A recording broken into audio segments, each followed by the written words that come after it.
नमस्कार, आप देख रहे हैं न्यूज 69 चैनल और मैं हूं आपके साथ अंकिता। चलिए रुक करते हैं खबरों की ओर। करोड़ रुपए व्यय होंगे, इसमें 60% केंद्र का होगा और 40% राज्य का होगा।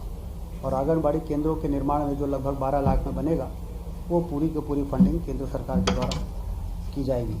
इसी प्रकार से ऐसे इलाकों में छात्रावास बनाने के प्रस्ताव 110 बसाहटों के निकट बालक और बालिकाओं के लिए अलग अलग छात्रावास के निर्माण किए जाएंगे आने वाले 3 वर्षों में।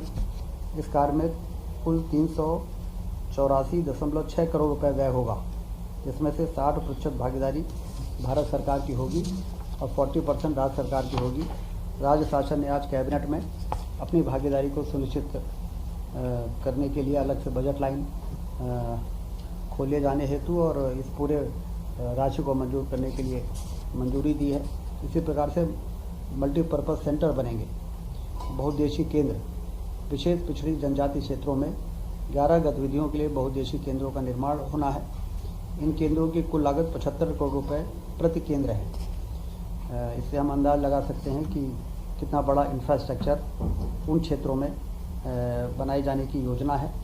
100% वित्तीय सहायता भारत सरकार देगी इन केंद्रों को बनाने में जो भी खर्च आएगा। प्रत्येक केंद्र निर्माण के 2200 वर्ग फीट भूमि की आवश्यकता होगी।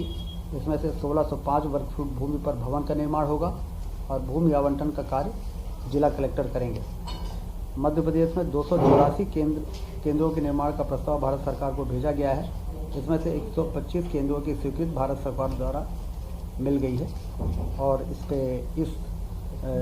मंत्रिमंडल की स्वीकृति के बाद इस पर तेजी से काम शुरू होना है। विशेष पिछड़ी जनजाति बाहुल क्षेत्रों में सड़क निर्माण के लिए भी प्रस्ताव लाया गया। प्रधानमंत्री ग्राम सड़क योजना के जो मापदंड हैं उसके अनुसार सड़क बनाई जाएगी। पिछड़ी विशेष जनजातियों की 100 तक की जनसंख्या वाले गांवों को भी पक्की सड़क से जोड़ा जाएगा। अभी तक प्रधानमंत्री सड़क योजना 250 तक की जनसंख्या को जोड़ने का रहा है, लेकिन इस योजना के आ जाने से प्रधानमंत्री जनमन से ये फ़ायदा है कि 23 जिलों के ऐसे पिछड़ी जनजाति क्षेत्रों में अब 100 तक की भी यदि जनसंख्या है तो प्रधानमंत्री सड़क से वहाँ पर सड़क बनाए जाएंगे। कुल 981 संपर्क विहीन बसाहटों में 2403 किलोमीटर लंबाई के 978 मार्ग एवं 50 पुल बनाए जाने का लक्ष्य है। अपने आप में बहुत बड़ा काम है कि उन इलाकों में जो सुदूर संपर्क विहीन रहे हैं वहाँ पर हम 2403 किलोमीटर की सड़क बनाने का काम इस जनमन योजना के अंतर्गत अब मार्ग प्रशस्त हो जाएगा। इस कार्य में 3 वर्षों में 2454 करोड़ रुपए का निवेश किया जाएगा। मतलब लगभग हर वर्ष 800-900 करोड़ रुपए सड़क पुल में खर्च किए जाएंगे। विशेष पिछड़ी जनजाति बहुल क्षेत्रों में आवास का भी इसी प्रकार से, जैसे हमने आंगनबाड़ी केंद्र की बात की, फिर मल्टीपर्पज़ केंद्रों की बात की, फिर सड़क पुलियों की बात की और अब इसके साथ ही वहाँ पर रहने वाले आदिवासी के मकान यदि प्रधानमंत्री आवास से स्वीकृत नहीं किए हैं तो उसको भी मिशन मोड में स्वीकृत किए जाएंगे।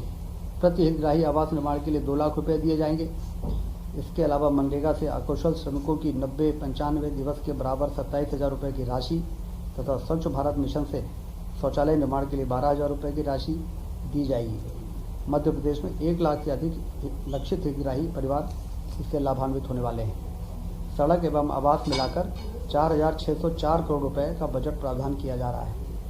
4,604 करोड़ अपने आप में एक बड़ी राशि की स्वीकृति आज मंत्रिमंडल ने दी है। इसके अलावा आगर मालवा में एक नया विधि महाविद्यालय खोलने की स्वीकृति प्रारंभ करने का निर्णय लिया है। मंत्रिमंडल ने 30 नए पदों के सृजन की स्वीकृति दी है। कॉलेज की स्थापना पर 2 करोड़ 19 लाख रुपए से अधिक का आवर्ती और अनावर्ती व्यय होगा। कॉलेज के लिए पृथक भवन का निर्माण किया जाएगा। इसके लिए अलग से राशि का प्रावधान किया जाएगा। चिकित्सा शिक्षा भर्ती नियमों में संशोधन का भी एक प्रस्ताव मंजूर हुआ है। अगले 5 साल के लिए जो पदोन्नत से भरे जाते थे प्रोफेसर्स के, उसको अब सीधी भर्ती से भरा जा सकेगा, क्योंकि हम 5 नए मेडिकल कॉलेज इसी सत्र में शुरू करने जा रहे हैं। सिवनी, श्योपुर, नीमच, मंदसौर और सिंगरौली, ये नए जो शासकीय मेडिकल कॉलेज शुरू होंगे, इसमें लगभग असिस्टेंट प्रोफेसर 70 से 75 की आवश्यकता पड़ती है, फिर एसोसिएट प्रोफेसर 46, फिर प्रोफेसर 24, कुल मिला के 150 पद होते हैं। तो यदि हम इसको पदोन्नत से भरेंगे तो फिर हम जो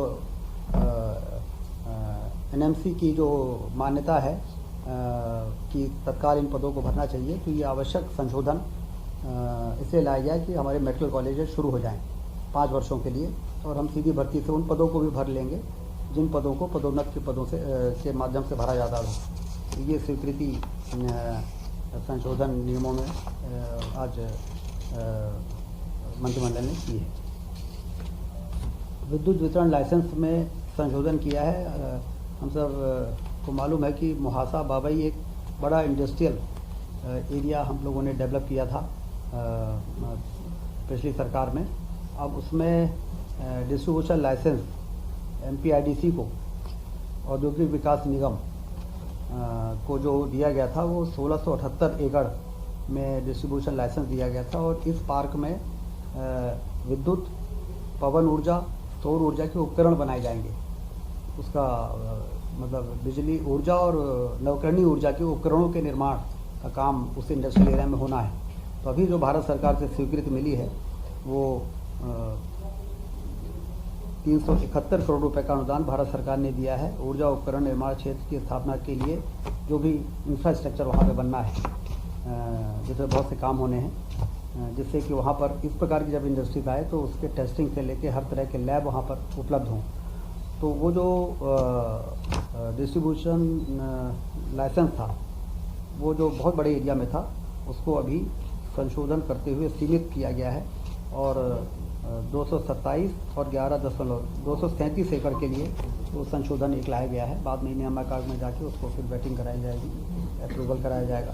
तो ये भी एक हुआ है। इससे हमारा जो इंडस्ट्रियल एरिया है उसमें निवेश आना तेज़ी से शुरू हो पाएगा। तो ये निर्णय हुए हैं। इसी तरह की और खबरें देखने के लिए बने रहे हमारे साथ, देखते रहिए News 69 चैनल। जब तक के लिए धन्यवाद।